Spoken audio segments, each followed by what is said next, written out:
Hi అండి, అందరికీ నమస్కారం. నేను మీ కృష్ణ. ఈరోజు నుండి మన ఛానల్లో ఆ ఆ అరవింద్ ఆద్య రెండు మనసుల ప్రేమ కథ అనే సరికొత్త స్టోరీ రాబోతుంది. దీన్ని కూడా ఇంతకు ముందు స్టోరీని ఆదరించినట్టు ఆదరిస్తారని ఆశిస్తున్నాను. ఈ story love and emotional and comedy కావాల్సినంత ఉంటాయి. ఈ కొత్త స్టోరీని కూడా ఆదరిస్తారని ఆశిస్తున్నాను. ఇక స్టోరీలోకి వెళ్ళిపోదాం. ఈరోజు పౌర్ణమి. ఈ ఫుల్ మూన్లో నైట్ టైంలో బీచ్కి వెళ్దామని సంతోష్ గాడు. రేపు కూడా చంద్రుడు నిండుగానే ఉంటాడు. ఈరోజు శ్రావణి బర్త్డే పార్టీకి పోదామని నేను. వాడికి శ్రావణి పార్టీ అంటే ఇష్టం లేదు. ఎందుకంటే వాడి లవ్ ప్రపోజల్ రిజెక్ట్ చేసింది అని వాడి కోపం. వాడి బాధ అర్థం చేసుకొని, సరే నువ్వు చెప్పినట్టే బీచ్కి పోదాం, నిన్ను బీచ్లో డ్రాప్ చేసి నేను పార్టీకి వెళ్తా, మళ్ళీ రిటర్న్లో పికప్ చేసుకుంటా, ఏమంటావు అని అడిగాను.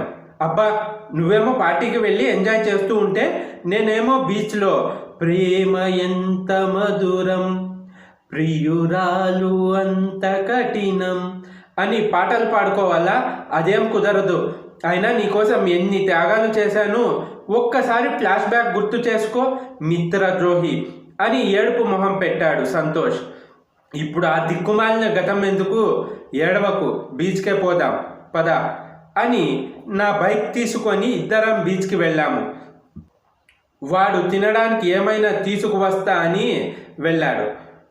నేను ఆ సాగర తీరాన ఆలోచిస్తూ అడుగులు వేస్తూ ఒక చోట అలాగే చూస్తూ ఆగిపోయా. ఆహా, ఏముంది ఆ రూపం! శ్వేతవర్ణపు కాంతుల్లో తన పాదాలను తాకాలని ఇంకా వేగంగా వస్తున్న ఆ అలలు, కొండల మీద నుండి జారి పడుతున్న జలపాతంలాగా ఆ కురులు, శ్వేతవర్ణ వస్త్రాల్లో కంటికి ఎదురుగా ఒక జాబిల్లి, ఇంకో జాబిల్లికై చూడడం, అలా అలా తన పాదాల నుండి వదనాన్ని చూస్తూ నా నయనం ఇంతవరకు ఇలాంటి అద్భుతం చూడలేదేమో అనిపించింది. చిరునవ్వు కూడా లేని ఆ మౌనం వెనుక ఏదో తెలియని బాధ ఉందేమో అనిపిస్తుంది. ఇంతలో తను నన్ను చూడకుండా తన ఫోన్ చూస్తూ వెళ్ళిపోతుంది. నాలో ఉన్న కవి మాత్రం తన కోసం కొత్త కొత్త పదాలు, కవిత్వాలు రాస్తున్నాడు. ఇంతలో వెనక నుండి సంతోష్ వచ్చాడు. ఒరేయ్, ఇక్కడున్నావా? బీచ్ మొత్తం తిరిగాను కదరా అన్నాడు. నేను మాత్రం తననే చూస్తూ తన వెనకాలే వెళ్ళాను. తన స్కూటీ స్టార్ట్ చేసి వెళ్ళిపోయింది. వెనకాలే సంతోష్ గాడు నాకంటే వేగంగా పరిగెడుతూ వచ్చాడు. అరే, ఏమైందిరా? ఎందుకు పరిగెడుతున్నావు? ముందే చెప్పా కదా ఇక్కడ దొంగలు ఎక్కువగా ఉన్నారు, జాగ్రత్తగా ఉండాలి అని. ఇప్పుడు చూడు, నీకంటే ఫాస్ట్గా వచ్చినా లాభం లేదు అన్నాడు. ఓహో, వీడికి ఇలా అర్థమైందా అనుకొని, ఒరేయ్, నేను చెప్పేది వినరా వీరకుమారా, ఇక్కడ ఒక అమ్మాయి ఉండేది. సారీ, అమ్మాయి కాదు, దేవకన్య. ఇంకా ఏదో అంటారు, సంథింగ్ రంభా, ఊర్వశి, మేనక, అప్సరసనా అన్నాడు ఆలోచిస్తూ. కరెక్ట్, అప్సరసలా ఉంది. కనీసం పేరు తెలుసుకుందామని తన వెనకాలే వెళ్ళి మిస్ అయింది అన్నాను. పోనిరా బావా, ఈ వెన్నెల రాత్రిలో ప్రతి అమ్మాయి ఒక దేవకన్యలా మెరిసిపోతూ ఉంటుంది. ఆ మాత్రం దానికే ఒలింపిక్స్ రన్నర్లా ఇంత అవసరమా? మూసుకొని ఇంటికి వెళ్దాం పద అన్నాడు. ఇంటికి వెళ్ళాక నాకు మాత్రం తనే గుర్తొస్తుంది. మళ్ళీ కలుస్తామో లేదో కూడా తెలియదు. అలా ఆలోచించుకుంటూ నిద్రలోకి జారుకున్నాను. పొద్దున్నే లేచి ఆఫీస్కి వెళ్ళడానికి రెడీ కాగానే శ్రావణి ఫోన్ చేసింది. అరే, నిన్ను ఏ చెప్పుతో కొట్టినా తప్పులేదురా, నిన్న నా బర్త్డే పార్టీకి ఎందుకు రాలేదురా అంది. ఓహో, అదా, ఏం లేదు, మన సంతోష్ గాడి నిర్వాకం వల్లే రాలేదు. అయినా మనం పార్టీ ఎప్పుడైనా చేసుకోవచ్చు, కానీ నిన్న రాత్రి బీచ్లో ఒక అమ్మాయిని చూశాను. ఆహా, ఏముంది అన్నాను. ఇంతలో ఏముంది, బొక్కలా ఉంది అని సంతోష్ గాడు సెటైర్ వేశాడు. ఒరే సంతోష్, నాకు సెటైర్లు వేస్తే రిటైర్డ్ అయిపోతావు. పోయి బట్టలు ఆరేసి రైస్ పెట్టు, నేను వెళ్ళి కర్రీ తెస్తా అని శ్రావణితో మాట్లాడుకుంటూ బయటికి వెళ్ళా. ఇంతలో పక్క నుండి సేమ్ స్కూటీలో ఆ అమ్మాయి వెళ్తుంది. మిర్రర్లో తన అందమైన వదనం ఒక్కసారిగా మైండ్ బ్లాంక్ అయిపోయింది. తన వెనకాలే మళ్ళీ వెళ్ళాను. అంతలోనే మళ్ళీ మిస్ అయింది.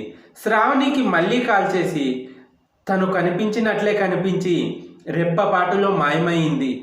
ఇక ఆ దేవుడే కరుణించి నన్ను కాపాడాలి. నా ప్రేమను గెలిపిస్తే ఆ దేవుడికి 1000 అగరవత్తులు వెలిగిస్తా అన్నాను. థూ ఎదవా, ఎవరైనా కొబ్బరికాయలు కొడతారు, కానీ 1000 అగరవత్తులు వెలిగించడం ఏంటి అని నవ్వింది. కొబ్బరికాయలు రొటీన్, అగరవత్తులు వెరైటీనే. ఏదైనా కొత్తగా మొక్కుకుంటేనే ఆ దేవుడు మన కోరిక వింటాడు అన్నాను. ఏడ్చావులే ఎదవా, తిన్నాక కాల్చేయి, నీతో ఒకటి చెప్పాలి అంది. తిన్నాక శ్రావణికి కాల్ చేశా. ఏదో చెప్పాలి అన్నావు అన్నాను. అవును, ఒక ట్రిప్కి వెళ్దామని, అందరం కలిసి అరకు వెళ్దాం అని నవ్య నేను ప్లానింగ్ చేశాం. నా బర్త్డేకి తప్పించావు, కనీసం దీనికైనా వస్తారా సార్ అంది. అది అది అన్నాను. చల్, అది లేదు ఇది లేదు, ఆ సంతోష్ గాడికి కూడా చెప్పు రమ్మని అని ఫోన్ కట్ చేసింది. ఇంతకీ ఆ సంతోష్ గాడు ఓకే అనాలి కదా, వాడు చచ్చినా రాడు అనుకుంటూ వాడిని ఒక మాట అడిగాను. ఒరే దున్నపోతూ, శ్రావణి కాల్ చేసింది, వీకెండ్ అరకు ట్రిప్ ప్లాన్ చేసింది, నీకు కూడా చెప్పమన్నది. ఎలాగో నువ్వు రావు, సో నేను కూడా రాను అని చెప్పేస్తాను అన్నాను. ఎవరు చెప్పారు నేను రాను అని? శ్రావణి నన్ను రమ్మని చెప్పాక కూడా రాను అని ఎలా అంటాను అనుకున్నావు? అలా అరకులోయల్లో మళ్ళీ నా ప్రేమ అనే అగ్నికి ఆజ్యం పోసి బగ్గుమనిపిస్తా అని నా గుండెల్లో బగ్గుమనిపించాడు. ఉఫ్, ఈ సంతోష్ గాడు ఎప్పుడు ఎలా ఉంటాడో వీడికే తెలీదు. ఇక వెళ్ళక తప్పదు, వెళ్ళాలి అనుకొని వీకెండ్ కాబట్టి నాకు పెద్ద పని కూడా లేదు, కానీ నా మనసు మొత్తం ఆ దేవకన్య పైనే ఉంది. అలా వీకెండ్ వచ్చేసింది. సంతోష్, నేను, శ్రావణి, నవ్య అరకుకి బయలుదేరాము. అరకులో శ్రావణి వాళ్ళ గెస్ట్ హౌస్లో దిగాము. జర్నీ చేసి అలసిపోయి కావచ్చు, అందరం అలాగే నిద్రలోకి జారుకున్నాము. ఉదయాన్నే 4 గంటలకు మెలకువ వచ్చింది నాకు. ఎలాగో లేచాను కదా అని అరకు అందాలని ఒక్కసారి చూసి వద్దామని ఒక్కడినే వెళ్ళాను. వామ్మో, ఎమకలు కొరికేసే చలి. ఇంకా నయం, స్వెటర్ వేసుకున్నా కాబట్టి కాస్తో కూస్తో వెచ్చగా ఉంది, లేకుంటే నా ఫోటోకి దండపడేది అనుకొని దగ్గరలో ఎక్కడైనా వేడివేడిగా కాఫీనో టీనో తాగాలి అని ఒక కేఫ్ దగ్గర ఆగాను. టేబుల్ దగ్గర కుర్చీలో కూర్చొని ఒక కాఫీ ఆర్డర్ చేశాను. నా ముందు ఒక అమ్మాయి వచ్చి కూర్చొంది. ఫేస్ మాస్క్ వేసుకుంది, మంకీ క్యాప్ పెట్టుకొని ఉంది. ఏంటో ఎవరిని చూసినా ఆ అమ్మాయే గుర్తొస్తుంది అని గొనుక్కుంటూ చలికి వణుకుతున్న చేతులతో కాఫీ కప్పు పట్టుకొని ఒక సిప్ తాగి కప్పు టేబుల్ మీద పెట్టగానే స్లిప్ అయ్యి తన మీద పడింది. అయ్యో సారీ అండి, స్లిప్ అయింది, ఐఆమ్ వెరీ వెరీ సారీ అని చెప్పాను. బాయ్స్కి ఇదొక అలవాటే కదా, ఎలా పరిచయం చేసుకోవాలని ఈ రకంగా కప్పు స్లిప్ చేస్తూ ఉంటారు అంది ఆ అమ్మాయి. హలో మేడం, ఏమనుకుంటున్నారు? సారీ చెప్పాను కదా, చెల్లికి చేతులు వణుకుతున్నాయి, స్లిప్ అయ్యి పడింది. అయినా నాకు తెలియక అడుగుతాను, ఇంతకుముందు ఎంతమంది కాఫీ పోశారు మీ మీద అని అన్నాను. ఓయ్, కాఫీ పోసిందే కాకుండా తిరిగి నన్నే క్వశ్చన్ చేస్తావా? ఛీ ఇడియట్, అందరూ ఇంతే అనుకుంటూ లేచి వెళ్ళిపోయింది. వెళ్ళవమ్మా, ఇదో పెద్ద ఎలిజబెత్ మహారాణి, దీన్ని పరిచయం చేసుకోవడానికి నా 80 రూపాయల కాఫీ దీని మీద పోస్తానా అని కొనుక్కుంటూ లేచి గెస్ట్ హౌస్కి వెళ్ళిపోయా. ఏరా, చెప్ప పెట్టకుండా ఎటు వెళ్ళావు? ఎంత టెన్షన్ పడ్డామో తెలుసా? పోతే పోయావు, కనీసం ఫోన్ పట్టుకొని వెళ్ళాలని తెలీదా అని నవ్వే సుప్రభాతం మొదలుపెట్టింది. ఆగు తల్లి, కొంచెం గ్యాప్ ఇచ్చి తిట్టు. ఇంతకు ముందే అదెవరో తిట్టింది, ఇప్పుడు నువ్వు, నీ తర్వాత శ్రావణి స్టార్ట్ చేస్తుంది. ఈరోజు శ్రీగంధం ఉంది కావచ్చు నాకు అన్నాను. ఎవరు తిట్టారు? ఏం ఘనకార్యం చేశావురా అని వెనక నుండి శ్రావణి వెటకారంగా నవ్వుతూ అడిగింది. వచ్చావా తల్లి? దాని ఫేస్ కనిపించలేదు, కానీ కొంచెం కాఫీ మీద పడినందుకు ఇన్స్టాగ్రామ్లో యాటిట్యూడ్ క్యూన్ల పెద్ద డైలాగులు కొట్టిపోయింది అన్నాను. ఓహో, పోనీలే, మంచి పనే చేసింది, కానీ తమరు ఫ్రెష్ అయి వస్తే బయటికి పోవచ్చు. ఆ దున్నపోతు సంతోష్ని కూడా లేపు అంది శ్రావణి. అందరూ కలిసి టిఫిన్ చేసి కార్లో షికారుకు వెళ్ళాం. పాటలు పాడుకుంటూ కార్ డ్రైవ్ చేస్తూ హిల్ స్టేషన్కి వెళ్ళాం. మా నవ్యకి సెల్ఫీ పిచ్చి కొంచెం ఎక్కువ. ఎదురుగా ఉన్న ప్రకృతిని చూడకుండా కెమెరా వైపు చూసి మూర్ఛ వచ్చిన దానిలా ముఖాన్ని వంకర్లు తిప్పుతూ సెల్ఫీ తీసుకుంటుంది. అలా అలా అందరి మీద జోకులు వేస్తూ ఈవినింగ్కి గెస్ట్ హౌస్కి వచ్చాము. ఫ్రెష్ అయి వచ్చి కూర్చోగానే సెల్ఫీ ఎగ్జిబిషన్ పెట్టింది. దాంట్లో ఈ సంతోష్ గాడి కామెంటరీ ఒకటి, అరే ఈ ఫోటోలో నీ వెనక ఉన్న అమ్మాయిని చూడు, నిన్ను కొట్టేలాగా చూస్తుంది అని నవ్వుతున్నారు. అవునా, ఏది ఒకసారి చూపించని జూమ్ చేసి చూశాను. అంతే, ఒక్కసారిగా ఆ అమ్మాయిని చూసి షాక్ అయిపోయాను. ఆ అమ్మాయేరా ఆ రోజు బీచ్లో చూసిన అమ్మాయి, తను కూడా అరకులోనే ఉందా? వావ్ అని మళ్ళీ ఒకసారి ఆలోచిస్తూ సిఐడిలా పరిశీలించి చూశాను. ఏమైందిరా, ఏదో హర్రర్ మూవీ చూసినట్టు ఆ ఎక్స్ప్రెషన్ ఏంటి, చెప్పు చావు అని నన్ను ఊపుతూ అడిగాడు సంతోష్. అరే మార్నింగ్ కాఫీ పోసింది కూడా ఈ అమ్మాయి పైనే. తన చేతిలో ఉన్న క్యాప్ మార్నింగ్ ఆ అమ్మాయి పెట్టుకున్న క్యాప్ ఒక్కటే. దేవుడా, పాలతో అభిషేకం చేయాల్సిన నా దేవకన్యపై కాఫీతో అభిషేకం చేయించావా అని ఏడుపు మొహం పెట్టుకొని అన్నాను. నీ బొందరా, అలాంటి క్యాప్లు 100 మంది పెట్టుకుంటారు, తను కాకపోవచ్చు అని నవ్య అంది. ఏమోనే, నాకైతే తనే కావచ్చు అనిపిస్తుంది అని వాళ్ళ వైపు చూస్తూ తీక్షణంగా ఆలోచిస్తున్నాను. ఒరే, నువ్వు ఈ సైకో చూపులు ఆపి మళ్ళీ ఏం ప్లానింగ్ వేశావో చెప్పు చావు, నీ ఎక్స్ప్రెషన్ చూడలేక చేస్తున్నాము అన్నారు ముగ్గురు నా వైపు కోపంగా చూస్తూ. ఒక మెరుపు లాంటి ఆలోచన తట్టింది. రేపు మార్నింగ్ కూడా సేమ్ టైంకి వెళ్తే తనో కాదో తెలుస్తుంది. సో రేపు కూడా వెళ్తా. ఎలా ఉంది ఐడియా? పోలా, అదిరిపోలా అని అన్నాను ఏదో సాధించినట్టు. నీ బొందలా ఉంది నీ మెరుపు లాంటి ఆలోచన. కాకితో కబురు పంపుతావా అదే టైంకి రమ్మని? ఒకవేళ రేపు తను రాకుంటే? ఇదేం సినిమా కాదు, నువ్వు అలా వెళ్ళగానే తను ఇలా రావడానికి అని నవ్య శ్రావణి ఆడుకున్నారు. పోనిరా, పొద్దున్నే ఎందుకు, ఇప్పుడే 2 బ్లాంకెట్లు పట్టుకొని హాయిగా చెట్టు కింద పడుకో అని సంతోష్ గాడు సెట్ అయ్యి. అవునరా, నేను కూడా అదే అనుకుంటున్నాను రా, పద ఇద్దరం పోదాం దున్నపోతు ఎదవా అన్నాను.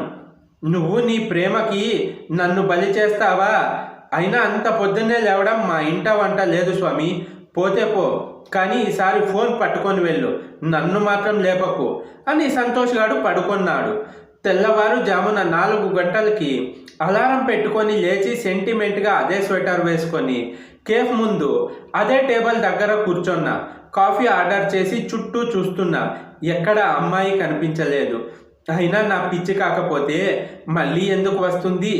ఒకవేళ వచ్చిన తను ఆ అమ్మాయి కాకపోతే? ఇలా 100 ప్రశ్నలు నా మైండ్లో చక్కర్లు కొడుతున్నాయి. అక్కడ తను కనిపించలేదు. అవును, నా ఫ్రెండ్స్ చెప్పింది నిజమే కావచ్చు, ఇది సినిమా కాదు అలా రావడానికి. పైగా తను నా డ్రీమ్ గర్ల్ కాకపోతే వచ్చి కూడా వేస్ట్ అనుకొని ఇక కాఫీ తాగి వెళ్దామని ఫిక్స్ అయ్యాను. బీచ్లో ఆ వెన్నెల రాత్రిలో ఉన్న అందమైన నా డ్రీమ్ గర్ల్, ఆ సీన్ ఇంకా నా కళ్ళల్లోనే తిరుగుతున్నాయి. అలా కళ్ళలు కంటూ కాఫీ ఫినిష్ చేసి సడన్గా లేచి ఒక అడుగు వేశాను. నా వెనక నుండి అమ్మాయి కాఫీ తెచ్చుకోవడం నేను చూడలేదు. అకస్మాత్తుగా లేచేసరికి తను తెచ్చుకున్న కాఫీ తనపైనే పడింది. యూ స్టూపిడ్, కళ్ళు మూసుకొని నడుస్తున్నావా అని నా వైపు చూసింది. హో, మళ్ళీ నువ్వేనా? నిన్న నీ కాఫీ పోసావు, ఈరోజు నా కాఫీ నా మీదే పడేలా డాష్ ఇచ్చావు, నీకు ఇదే పనా అని నాన్ స్టాప్గా తిట్టడం మొదలుపెట్టింది. ఆగు తల్లి, కొంచెం గ్యాప్ ఇచ్చి తిట్టు, నీ కాఫీ నేను కొనిస్తా, తిట్టకు. నిన్న నీతో తిట్లు తిన్నందుకు నా లైఫ్లోనే ఒక బ్యాడ్ డే, అన్నీ దరిద్రాలే. నా ఫ్రెండ్స్తో కూడా తిట్లు తిన్నా, అందుకే పశ్చాత్తాపంతో ఈరోజు సారీ చెప్పాలి అని వస్తే మళ్ళీ ఇలా జరిగింది. ఐ ఆమ్ సో సారీ అండి. నేనేదో ఆలోచిస్తూ వెనకాల మీరు ఉన్నది చూసుకోకుండా లేచాను, నా టైం బాగోలేదు, ఏమనుకోకండి అని సెంటిమెంట్ డైలాగ్ కొట్టి చూసా. వర్కౌట్ అయింది. కథలు మాత్రం భలే చెప్తావు, వెళ్ళి నువ్వే కాఫీ తీసుకొనిరా, ఇదే పనిష్మెంట్ నీకు అని చెప్పింది. ఇలా అన్నారు, బాగుంది, తెస్తా కూర్చోండి అని చెప్పి కాఫీ కెఫ్లోకి వెళ్ళి కాఫీ ఆర్డర్ చేశాను. ఇదెప్పుడు వచ్చిందబ్బా? ఓహో, నేను కళ్ళు మూసుకొని బీచ్లో ఉన్నప్పుడు వచ్చింది కావచ్చు అని అనుకున్నాను. తను ఆ మాస్క్ క్యాప్ తీస్తే తను ఎవరో ఒక క్లారిటీ వస్తుంది. ఎలాగో ఇప్పుడు కాఫీ తాగేటప్పుడు మాస్క్ తీస్తుంది కదా అని కాఫీ పట్టుకొని వెళ్ళాను. కాఫీ అని టేబుల్ మీద పెట్టేసి తన మాస్క్ తీస్తే చూడాలని ఉత్సాహంగా ముందుకు వచ్చి కూర్చున్నాను. ఆ ఒకటి నాకు ఓకే, మరి మీకు అని అడిగింది. పర్వాలేదు, నేను ఇంతకు ముందే తాగాను, మీరు తాగండి అన్నాను. సరే ఓకే అని మెల్లిగా మాస్క్ తీసి టేబుల్ పైన పెట్టింది. తనను చూడగానే నా చూపులు Ilaiyaraaja song background music start అయింది. హలో సార్ అని మొహం మీద చిటికలు వేసింది. ఏంటి సార్, ఇంతసేపు బాగానే ఉన్నారు కదా, సడన్గా అలా పైకి చూస్తూ ఆలోచిస్తున్నారు ఏంటి? పైన ఏం కనిపిస్తుంది అని అడిగింది ఆ అమ్మాయి. ఏం చెప్పాలి, వైజాగ్ బీచ్లో తప్పిపోయిన నా పిల్ల అరకు అందాల్లో చిక్కింది అని చెప్పనా? ఆహా, అరకు లాంటి అందమైన ప్రదేశంలో కాఫీతో కొత్తగా పరిచయం చేశావా గాడ్ అని మనసులో అనుకుంటూ కళ్ళు మూసుకొని దండం పెట్టుకుంటూ ఉంటే, హలో సార్, నిన్నే అడిగేది, ఊహల్లో నుండి బయటికి రండి, ఇంటికి వెళ్ళాక మీ పూజా కార్యక్రమాలు చేసుకోవచ్చు, బయట అవసరమా అంది. హో, బయటకి కనిపించేలా దండం పెట్టానా? ఇంకా నయం, వినిపించేలా చెప్పలేదు అనుకున్నాను. అదేం లేదండి, పక్షుల కిలకిల రాగాలు, ఈ మంచు, ఈ ప్రకృతి అందాలు ఆస్వాదిస్తున్నాను అంతే అని కవర్ చేశాను గొంతు సవరించుకొని. అవును, ఇంతకీ మీ పేరు చెప్పలేదు అన్నాను. నా పేరు చాలా, వయసు, ఆధార్ కార్డ్ అన్నీ చెప్పాలా అని కోపంగా చూస్తూ అంది. ఆమె పైకి అంత అందంగా ఉంది, లోపల ఆలోచనలు మాత్రం ఇంత వైలెంటా? ఓహో అనుకొని ఏం వద్దండి, బుద్ధి గడ్డి తిని అడిగా అని ముక్కు మీద వేలు వేసుకున్నా. Okay done, bye, nice to meet you అని చెప్పింది. అయ్యో, అప్పుడే అయిపోయిందా, వెళ్తారా అన్నాను. లేదు, పంచభక్ష పరిమాణాలతో భోజనం కూడా పెడతారా, తినేసి వెళ్తా అంది వ్యంగ్యంగా. ఓహో, మంచి కళాకారులే, పెద్ద మాటకారి, ఏది మాట్లాడినా తూటాలే వస్తున్నాయి అని మనసులో అనుకునేది పొరపాటున నోటి దూల వల్ల పైకి అన్నాను. ఏంటి, ఏదో అన్నావు అంది. ఆహా, ఏం లేదు, ఈ రోజుతో నా ట్రిప్ అయిపోయింది, ఈవినింగ్ వైజాగ్కి వెళ్ళిపోతాం, బహుశా మళ్ళీ మనం కలిసే అవకాశం ఉండదు. Anyway, nice to meet you అనేసి లోపల ఒకవైపు తనే నా దేవకన్య అనే సంతోషం, మరోవైపు ఇక కలవము అనే బాధ. సంతోషం కంటే బాధే ఎక్కువ ఉంది. బాధను దిగమింగుకుంటూ మొహం మీద ప్లాస్టిక్ నవ్వు అతికించుకొని నిలబడ్డాను. తను నిలబడి మాస్క్ తీసుకుంటూ, ఏమో, నిన్న కలిసాం, ఈరోజు కలిసాం, మళ్ళీ కలవాలని రాసిపెట్టి ఉంటే కలుస్తాం కావచ్చు అని వెళ్ళిపోయింది. మళ్ళీ కలవాలని తనకి కూడా ఉందా, లేక ఏదో ఫార్మాలిటీగా చెప్పిందా? ఎలా చెప్తే ఏంటి, మళ్ళీ కనిపిస్తే కొత్తగా పరిచయం అక్కర్లేదు అనుకుంటా. ఈ ఒక్క మాటతో గాల్లో తేలిపోయాను. ఇంకా ఏం ఆలోచించకుండా అదే ఆనందంలో గెస్ట్ హౌస్కి వెళ్ళాను. వెంటనే ఈ విషయం నా తొట్టి గ్యాంగ్తో చెప్పాలి అని నవ్య, శ్రావణి, సంతోష్ అని గట్టిగా అరిచాను. ఏమైందిరా, కుక్క ఏమన్నా కరిచిందా, హాస్పిటల్కి వెళ్ళాలా, కార్ తీయమంటావా అని లోపల నుండి సంతోష్ గాడు వచ్చాడు. నీ బొందరా, నీ బొంద, నా దేవకన్య, అదే నిన్న మాస్క్ వేసుకున్న అమ్మాయి అని నా మాట పూర్తయ్యే లోపే, ఓహో ట్విన్స్ కావచ్చు, దానికే ఇంతలా అరిచి చెప్పాలా అన్నాడు. అరే సంతోష్, పూర్తిగా విను, ఇద్దరూ ఒకరే, చూసావా, ఈ ప్రపంచం చాలా చిన్నది, డెస్టినీ మమ్మల్ని కలుపుతుంది, నాకు ఆ నమ్మకం ఉంది, ఇప్పుడైనా నమ్ముతారా అన్నాను. అబ్బో, అయితే తన నంబర్ తీసుకున్నావా మరి అంది శ్రావణి. సరే, ఇంతకీ తన అడ్రస్ ఇచ్చిందా అంది నవ్య. అవన్నీ పోనిరా, ఇంతకీ తన పేరేంటి, అదైనా చెప్పు అని సంతోష్ గాడు పాత సినిమాల్లో విలన్ లాగా గొంతు చించుకొని అరిచాడు. వీళ్ళు అడిగే ఒక్క క్వశ్చన్కి కూడా నా దగ్గర ఆన్సర్ లేదు.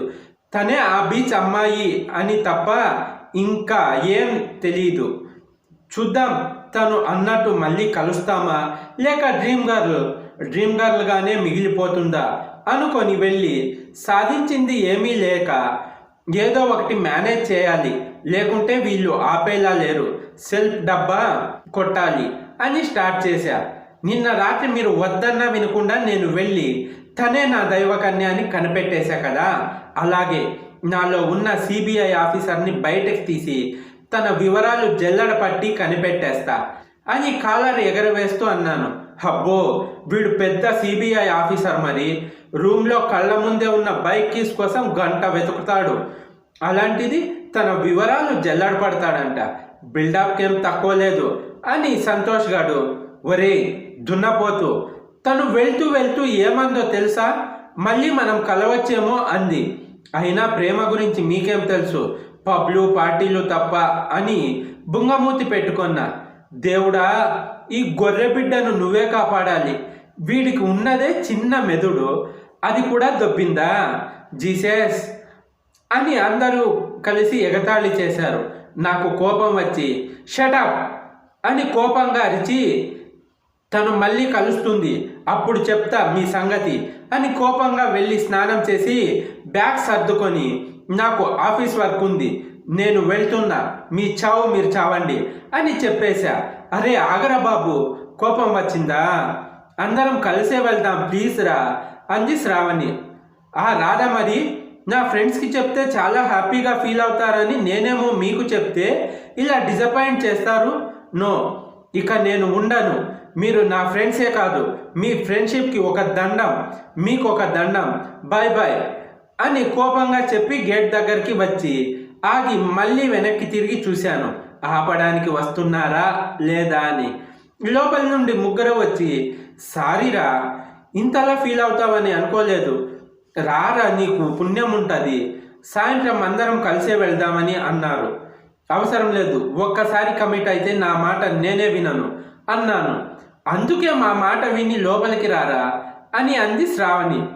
సరే, ఈ ఒక్కసారికి వదిలేస్తున్నా, పద లోపలికి వెళ్దామని మళ్ళీ బ్యాగ్ లోపల పెట్టేశా. నిజానికి నేనేం ఫీల్ కాలేదు, ఇది ఒక డ్రామా, పాపం పిచ్చోళ్ళు నమ్మేశారు. ఆ రోజు కూడా అరకు అందాల్లో చాలా హ్యాపీగా గడిపేసి సాయంత్రానికి వైజాగ్ వెళ్ళడానికి బయలుదేరాం. మేము రెడీ, నవ్య శ్రావణి మీ మొహాలకు కొట్టుకున్న సున్నం చాలు, త్వరగా రండి అని కార్లో నుండి హారన్ కొట్టాను. వస్తున్నామని ఇద్దరు వచ్చి నా నెత్తిపైన మొట్టికాయలు వేశారు. సున్నం వేసుకున్నది చాలు అంటావా, నీకు పెళ్ళి అయ్యాక నీ పెళ్ళాం ఏం వేసుకుంటుందో చూస్తాం, సున్నమా పెయింటింగా అని వెటకారంగా అన్నారు. సరే, దారిలో కూడా మన చర్చలు వేసుకోవచ్చు, ముందు కారెక్కండి అన్నాను. గెస్ట్ హౌస్ నుండి బయలుదేరాము. ఏమైంది ఈ వేళ ఎదలో ఈ సందడేలా అనే మన వెంకీ మామ సాంగ్ వింటూ కార్ డ్రైవ్ చేస్తున్నాను. ఎదురుగా ఒక అమ్మాయి లిఫ్ట్ కోసం చూస్తుంది. కార్ ఆ అమ్మాయి దగ్గరికి వెళ్తూ ఉంటే నా గుండె వేగం పెరుగుతుంది. ఈ లోపు సిచ్యువేషన్ సాంగ్ ఒకటి ప్లే అయింది. ఆ అమ్మాయి మరి ఎవరో కాదు, నా దేవకన్యనే. కార్ పక్కకు ఆపి, హాయ్ అండి, ఎక్కడికి అన్నాను. పాకిస్తాన్కి వెళ్తున్నా, ఏం డ్రాప్ చేస్తావా అంది కోపంగా. నాకు పాకిస్తాన్ అనే ఊరు మన ఇండియాలో కూడా ఉందని తెలీదు, కావాలంటే మేము వైజాగ్ వరకు డ్రాప్ చేస్తాం, అక్కడి నుండి మీరు వెళ్ళొచ్చు అని నవ్వుతూ అన్నాను. ఏం అవసరం లేదు, మీరు వెళ్ళండి అంది తను. కార్ విండో ఓపెన్ చేసి సేమ్ క్వశ్చన్ శ్రావణి అడిగింది. వైజాగ్కి వెళ్తున్నా అండి అని చెప్పింది. మీకు అభ్యంతరం లేకపోతే మాతో రావచ్చు అని అంది శ్రావణి. ఎంతైనా గర్ల్స్ అడిగితే వేరు కదా. మొత్తానికి ఒప్పుకుంది.